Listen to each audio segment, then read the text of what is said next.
The next one I'm really excited about, Will, we talked about it as soon as I came in today. There was an event that took place recently, the Porsche Taycan. I was saying Taycan previously. It's Taycan. But during the presentation, all the German guys and whatnot, they say Taycan. And they also say Porsche. Oh. You don't say Porsche, you say Porsche. You know, if you're German or European or whatever. Anyhow, from this moment forward in this video, I will no longer say Porsche. I will say Porsche because that's the way. I mean, that's just one syllable. So you save a syllable. So I'm just trying to be efficient. Anyway, they had this big event today. This is their first foray into the fully electric automobile, the sort of Tesla Model S territory where they've existed almost on their own for so long. Trailblazers in the electric car department. And as you can tell with the Taycan, Porsche has not been sleeping. They've been staying up at night with the notepad and with the sketchbook, Will. And they've been drawing some pretty wild lines, dare I say, sir. Looks pretty slick. There it is. This thing looks like a spaceship. It looks like an electric vehicle. It looks futuristic. Now, some people have made the case to me when I was talking about the interior when those images were first released prior to this full unveiling. They were like, that's not futuristic. The Tesla's futuristic because it's like all minimal, nothing extra. And maybe they have a point. Maybe traditionally that's what technology has been.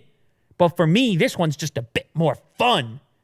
You know, you look at this thing and it's got just a little more character, dare I say, in the absence of full minimalism. Now, granted, it does look sort of like a modified Panamera, which is a vehicle I'm very familiar with.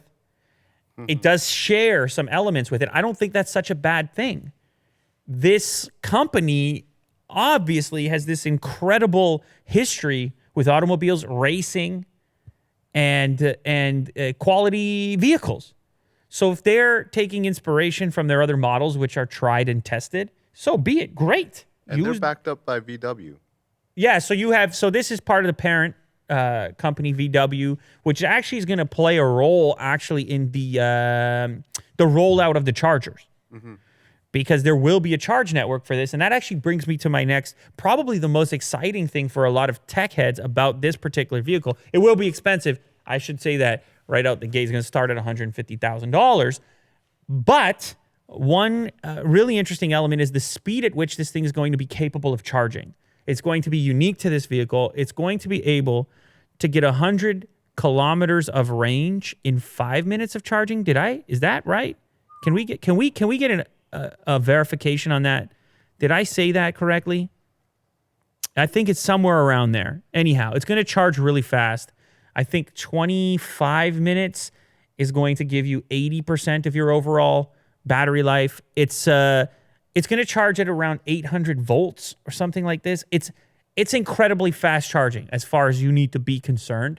And it's faster charging than what the Tesla stuff is capable of. Now, granted, they do not have the supercharger network in place. Like Tesla's had such a huge head start here. Yeah, they have the infrastructure. So the first step, it's going to recharge 100 kilometers in 4 minutes. Will just gave me the update. Total range, 450 kilometers. There's going to be a couple different models, so it won't have quite as much range as the Tesla. It won't have the supercharger network of the Tesla, but once you get to the right charger, it will charge faster than the Tesla. Obviously, it's a Generation 1 product, so you can't necessarily have the same expectation, even though it feels like Tesla's been around for a really long time at this point. You can't have the same expectation for something like a supercharger network, which takes time and really wouldn't make any sense to have in the absence of a vehicle to take advantage of it. That said, the first thing that's going to happen is the dealerships are going to become charging stations, and then eventually there'll be some network put in place by the parent company to build out that network. Of course, with electric cars, the majority of recharges are happening at home through residentially installed chargers. Slower charge. Yeah, you could leave it overnight. You could do a slower charge overnight, and you should be okay with that. Now, the other stuff that they talked about that they're happy about, that they're proud of course, the speed of it, or the quickness, I should say. The top-of-the-line model capable of 0 to 60 in 2.6 seconds. So very fast. Not quite as fast as the craziest model Model S? The craziest Model S, P100D ludicrous enabled. But what Porsche says is that they really thought about the ability to do that launch at that speed over and over again with reliability. So their claim is like they've got the real electric race car. And in order to prove that, they took this vehicle around the Nürburgring, which is like this legendary racetrack in Germany, where almost every production car is tested to see how fast it is in a real racing environment. And traditionally, fully electric vehicles have struggled in this type of environment because the batteries are just not set up for it. They overheat. They have to take breaks. They have to chill out. They have to, it's kind of like a CPU underclocking. You know what I'm saying? They got to chill for a minute. They can't go hardcore 24/7. This one, on the other hand, you can see he's got it locked at 260 kilometers an hour there on the speedometer. And they did this in like 7.5 minutes, something like that. They did this ring in around 7.5 minutes, which they're claiming for this class is really impressive. 7 minutes 42 seconds. Now, if you look up the time for a Model S, even the highest end version of it on the Nürburgring, I believe it's not as quick as that one is, and a lot of it has to do with the fact that it's not exactly designed for that. Now, I understand what you might be saying. You're like, who's gonna do this? I'm not going racing my Model S. That's not really what it's about. And it's a great point. Most people don't drive their cars like this, but then what are we buying all these really fast cars for, though? That's the thing. Like, you make a great point. We're not really driving like it, but somehow these bragging rights matter because it implies to the customer that the engineering is of the utmost sophistication. If it's capable of this, then it's going to be, for my daily life, it's going to be over-engineered. Right. That's the idea behind this testing. That's why people want to buy cars that perform well in that environment, because it's kind of the harshest environment a car can exist in.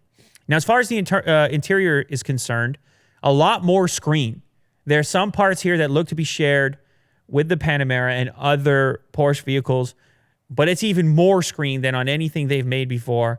The center column is screened. There's 2 screens in the dash, one for the driver. There's a screen for the passenger and a giant screen behind the steering wheel, which encompasses all your various gauges. It looks futuristic, arguably not as futuristic or minimal as the Tesla interior, but cool to me, maybe because of the era I grew up in, maybe because that's a vision of the future, which to me has nostalgia to an original kind of impression of the future. Anyhow, you could probably tell I'm a fan of this thing. I want one. It looks amazing. The event today just made it even more clear to me that this is a very cool vehicle. And on top of that, taking nothing away from Tesla, by the way, but this is the first fully electric vehicle that has been really properly enticing to me, maybe with the exception of the Tesla Roadster.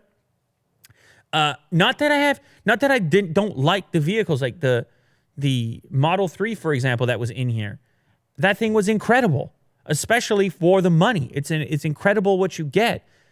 But sometimes you don't know what it is about a car, why, how it speaks to you, if you find it to be cool or not. The visual appearance of this one to me is just so standout, especially when you see it specced out in the white with the white and black rims. It just makes an impression on me that the other ones that exist right now don't. So I can't really speak to that. It's subjective. It's going to be different for everyone. And by no means am I saying that the Model S is not a nice looking car. It totally is. But this one just gets me going in a different way. But it's important to note that, completely true, if it weren't for Tesla building out the proof of concept, who knows if we're here right now? Who knows if we're looking at this product, this Taycan, in the current shape, in the current form. Very exciting times for electric vehicles. This will be very expensive. Super important to note, starting at $150,000.